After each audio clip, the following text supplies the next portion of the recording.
Some people think I'm nice, some people think I'm nasty, but if you really want to know, just ask me. They say I'm nicey. Don't be that though. So, after that intro. Do people know what that says though? Because you know we sing it wrong. Yeah, who cares? Okay. The point is, don't be nicey, be nice. And that is why we're doing this video. The last video you saw this is a prequel to that video. We kept talking after we ended it. Scoot in a little bit sorry. so you can see. And we thought about it and we realized there is a step before you ask for the discount. I mean, you don't walk in with an attitude face looking like, got the ice cube eyebrows going. You got it good. Look at that. I can see And then all of a sudden, can I have a discount? That's not going to work. The truth of the matter is, being a nice person pays off. And you don't want to be a nice person to get something. You want to be a nice person to be a nice person. It will have a profound effect on your overall travel experience, be it at a restaurant, at a store, at a hotel, regardless of where you go. Public transportation. Taxi drivers. We'll do that's the whole video. That's in another itself. video. Yeah. Being nice, so we kind of take that for granted. So there are situations where there's an air of superiority that comes over. And I'm not talking about Americans or any particular cultural group. I'm just saying, when you're looking at someone who is a service worker, you look at them and you realize that they're serving you. And so there's something in the back of the mind that almost makes you believe that they're beneath you somehow. We see it time and time again, and we really work hard not to do it. We actually start in the car. Before we even get out the car, we don't put on a fake smile, but you know, from the time that we leave the car, the smile is already on our face. When we walk in the door, the smile is on our face.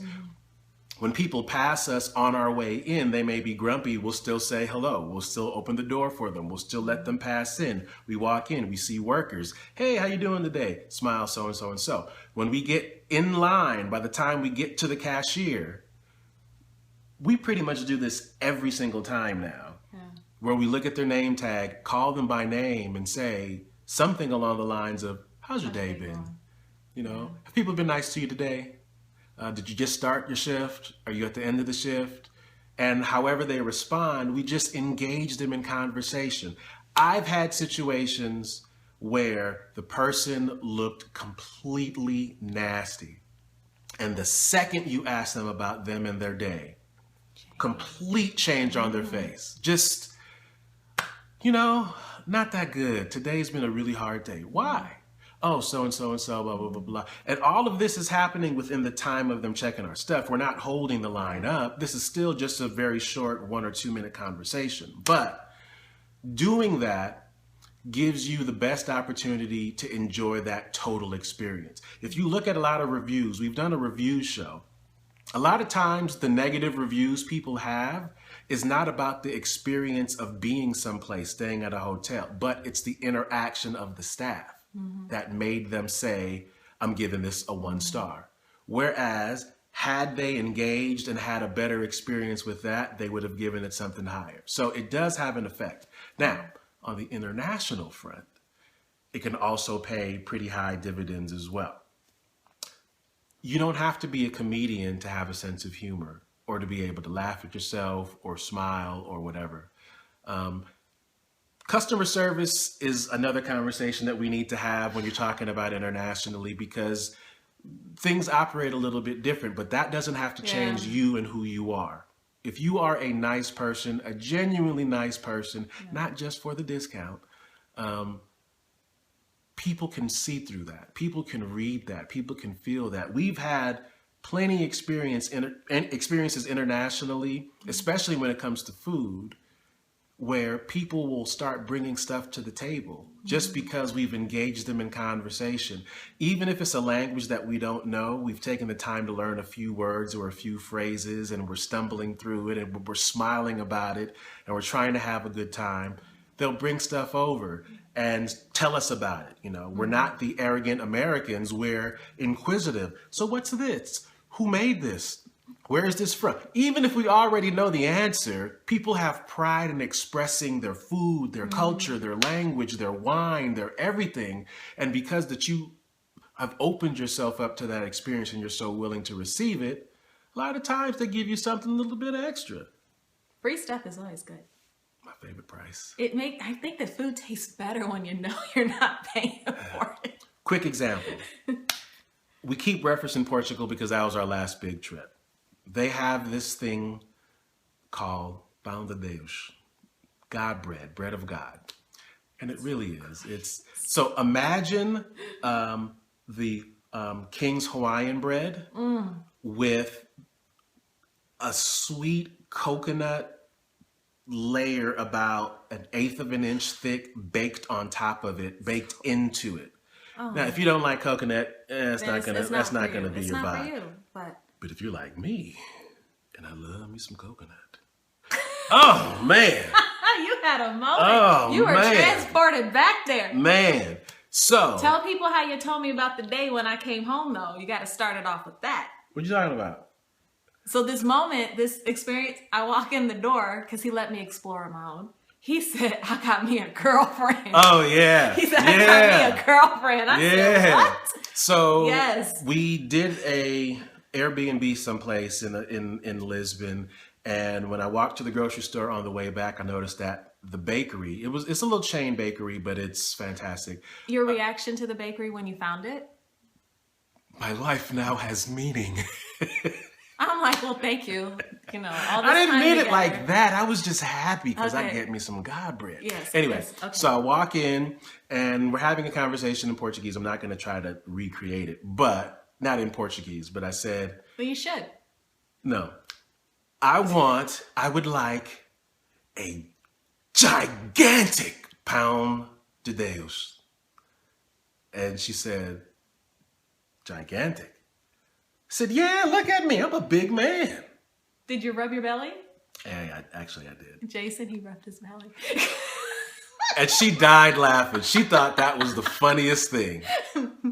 So she went looking around trying to find a big one, and she held it up. She says, huh? And I was like, eh.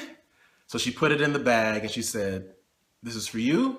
I was like, yeah, I want it now. And she said, and she went and grabbed another one, threw it in. €1, the price of one. She gave me 2 for the price of 1. I said, I'll be back. He was. I'll be back. And the thing is, I would send him by himself because I didn't want to mess it up. I didn't want to interrupt their flow. Now, Yeah. this is a really, really important point. So maybe you have this on lock. Maybe you are a nice person. Maybe you don't treat service people bad. But maybe you're planning a trip with other people. Maybe they might not have the same view as you. So before you go on that trip, maybe take them out a little bit and have dinner, have lunch, have something, have an experience out with them to see how they respond, how they react to service workers. Because if they can't be nice to people here, Oh, no. there where you have a bit of an attitude to kind of be as a hurdle, a little bit of a cultural difference, a language difference in some cases, some people's frustrations might boil over. Yeah. You can't protect against everything or every type of situation, but you certainly do not want some random person destroying your experience, possibly your food, Because possibly someone- your health. I'm just saying. If it just happens saying. here, it can happen there. So it's good to plan little trips. And even if you know where the country you're going, depending on the area, you could probably see if there's even a restaurant. Because In the States, nearby, so you can get familiar with the food. So the culture. You can culture, ask yeah. them, when I go to this country, how does this work? How does that work? To make sure that you're not offensive. But I things of was that thinking sort. too, if the person is picky, they need to know what's up before they get there with the food. True that. Try it. True that. Try it. Because somebody will bring something to the table And- trying to be nice, and they'll turn up their face or So they start can- gagging or Yeah, if they can get familiar with it here. Because, My free food experience, One of. because y'all know how I feel about my food. I ain't into surprised. shopping for clothes and stuff. Just How take me how somewhere. is this woman not 57,000 pounds? Because we're broke. Like, we can't afford to eat out as much as I would love to. And That's I right. like food from other places. Anyway, so anyways. your experience. My experience real quick. So Lebanese food, we love. Person told me about a place here in Phoenix and I went. This was like a couple of years ago when we first moved. And I'm in line talking with, I didn't know was the owner of the place. And we chatted and I'm talking about stuff and I love trying and the food. You know, I had the pita bread earlier. And the next thing you know, he's asking me, have you had kibe? And I'm like, kibe? I don't think so. He orders the cook, because it's a small family business. Let me respect the person, the chef. And he makes the kibe. And he doesn't just give me one. He gives me a couple so I could take some back to Carlton because we were just nice and talking it up. But then I tried something new. So if we ever go to a country that might have that type of food, now I know what's up and my And face won't. people's faces light up when you're Yeah. familiar with their food. And if you like it, because if you don't like it, then you know to avoid like when ordering you it. spoke to the African lady about, Fufu. yeah. She was like, you know fufu? I was like, I know fufu. So just saying. So I'm just saying. So what we'll do is, if you found this video, and this is the first video that you found, I'm going to link to the part 2 here. You sure it's there? Yeah. Last time we got it wrong. Yeah, I think it's here. So this is a part 2? Well, this is the prequel to the other one, because be nice before you ask for the... Oh, yeah, you know, that's right. So Sorry. there you go, right? There-ish. You almost poked me in the eye again. Sorry. I don't need those. Okay, bye. See you guys.